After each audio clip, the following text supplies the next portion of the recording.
অপর দুজন যারা, তারা তো তাদের সামাজিক যোগাযোগ মাধ্যমে আমরা যেটা দেখতে পেলাম ইনিশিয়ালি, যে তারা ঘোষণাই দিয়ে দিয়েছেন যে এটার পাইরেসি কপি আসছে। সুতরাং সেক্ষেত্রে সেলফ ডিক্লিয়ারেশন আছে, সেলফ ডিক্লিয়ারেশনের মাধ্যমে এটা পাইরেসি দিয়ে করেছে। একটা সিনেমা হলের অপারেটর আছে, ওনার আপাতত একেবারে ইনিশিয়াল স্টেজের জিজ্ঞাসাবাদে উনি যেটা বলেছেন যে দুজনের নাম বলেছেন যে যাদের মাধ্যমে উনি এটার পাইরেসি কপিটা পেয়েছেন।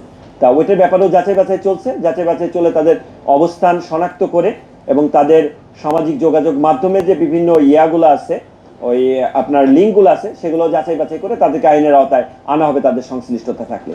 আর পরপরই আমরা যখন কার্যক্রম শুরু করি, কার্যক্রমের পরে আমরা যে এজাহার নামে 3 জন আসামি, 3 জনকেই আমরা গ্রেপ্তার করতে সক্ষম হই। যে 3 জন হচ্ছে টিপু সুলতান, সাদি সাদ ওরফে সাগর, যিনি সিনেটিক অনলাইন পোর্টালের মালিক, এবং আরেকজন সাজেদুল ইসলাম। এই 3 জনকে গ্রেপ্তার করি। পাশাপাশি আমরা যে লিঙ্কগুলো আছে সেই লিঙ্কগুলো অ্যানালাইসিসের কাজ করি, যে লিঙ্কে কোন কোন লিঙ্কে সেটা প্রকাশ হয়েছে। মূলত আমরা এখানে দেখি টেলিগ্রাম,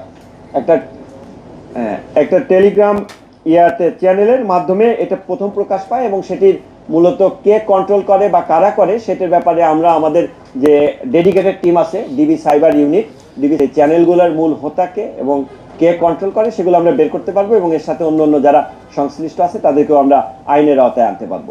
ধন্যবাদ।